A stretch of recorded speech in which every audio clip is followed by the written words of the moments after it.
Overpopulation makes a lot of problems worse. More people means more food needs to be produced, more land needs to be paved over, more buildings need to be erected, more wild places need to be encroached and destroyed. But a lot of people think overpopulation will solve itself because as people become wealthier, and they are becoming wealthier around the world, if you don't believe me, watch some videos by Hans Rosling or read his book, Factfulness.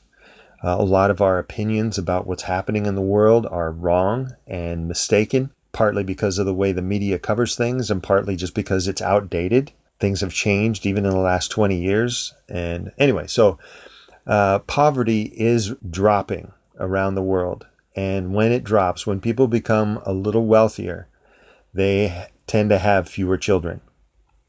So a lot of people think overpopulation is a problem that's going to solve itself. But it wouldn't hurt to speed up the process, especially given that the best solution is a really good thing anyway. The best solution was determined by a study of 17 different countries. I got this, by the way, in a book called Champion of Choice, which is basically a biography of Nafis Sadiq, written by Kathleen Miller. Excellent book. Sadiq she ran the United Nations Population Fund for a long time, like 40 years or something. She was a medical doctor originally in Pakistan. And she was surprised when, and this is what got her interested in this topic in the first place, is girls would come in or young women would come in and they're already having their third child and they're having problems because they had children so young and they were having them too close together. You know, if you don't, it really depletes the woman's body to have a child if you have too many in a row, too quickly in a row. So she would, as a physician, she would say to the woman, look, you need to space out your pregnancies more. This is too hard on you. You have anemia, for example, because your baby needed iron and now you don't have any. So you need to recover from that before you get pregnant again. And she was shocked at a lot of these girls and women, their response was, it's not up to me. And that got her really interested in this problem. What do you mean it's not up to you? And in some cultures, Pakistan, for example, the women don't really have either the education or the legal power to decide things like that, even basic things like that. So anyway, Sadiq eventually ran the UN Population Fund. And while she was there, they did a study that compared different countries and what they did to solve their overpopulation problem. Because a lot of countries recognize that their overpopulation problem is causing poverty. And so they want to slow it down. And they've tried all kinds of things like, China's one-child policy, for example. So that is considered a coercive policy in order to do something about overpopulation. And a lot of countries have tried a lot of different things. So they compared 17 different countries and 17 different ways of solving this problem and concluded that the most effective way to solve the overpopulation problem is simply to grant women human rights where they now don't have them.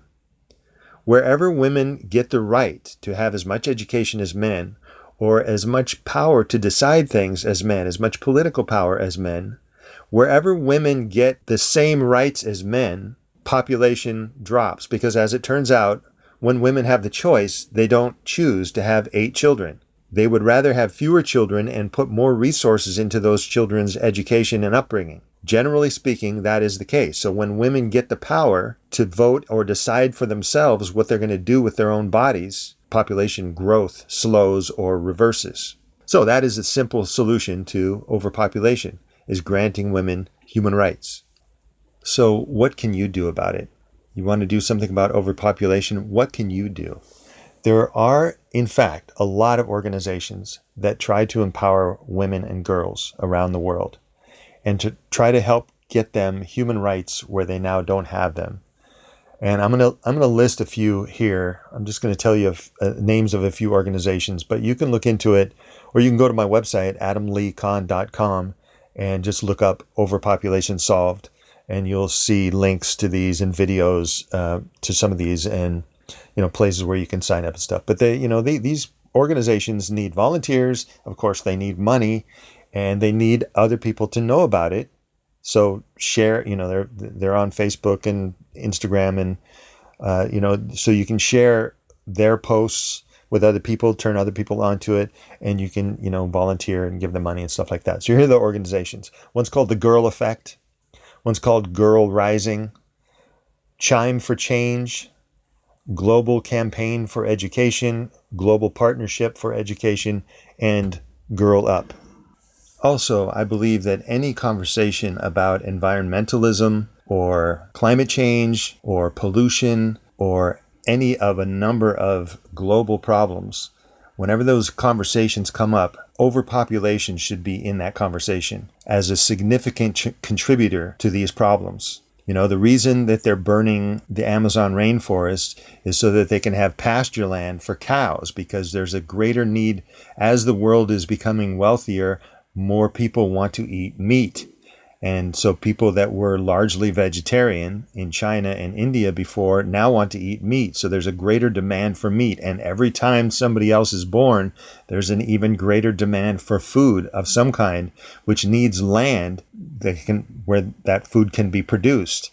So any problem, almost any global environmental, especially problem, is also an overpopulation problem. And that issue should be part of that conversation. And part of the reason that people don't want to really discuss overpopulation is because it seems like the solutions to it are bad, like forced sterilizations or something, some solution to overpopulation, killing off people or whatever, but it turns out the most effective method of solving the population problem is simply granting women human rights, which is something that should be done anyway. So whenever you bring this subject up, always make sure you let people know about this study. And I recommend that you find this book, Champion of Choice, and read it so you're clear what the study said and what they found out. And make sure that you say, when you mention overpopulation, solving that problem, that you also mention that the solution is a good thing. Just to have that be part of our global conversation about environmental issues and overpopulation. This solution should be part of that conversation so that people can talk about it. Because if you recognize that this is the best solution for the problem, then it can be talked about. It's not some forbidden topic, which it usually is. Whenever you bring it up, people don't even want to talk about it because it's like, what are you suggesting? Well, you can suggest right off the bat using what science has shown us is the most effective solution. Anyway, so I invite you to talk to people about this issue and bring it up and let people know what the solutions can be and turn them on to some of the resources, some of the organizations that are trying to do something about this directly. Also, we have a Facebook page, which you can like and share, called Overpopulation Solved. And so you can promote that. We've got articles on adamleecon.com. You can subscribe there, share these articles with people. Let people know that this is a solvable problem, and point them in the right direction. Okay, this is Adam Lee Kahn on The Atom Bomb.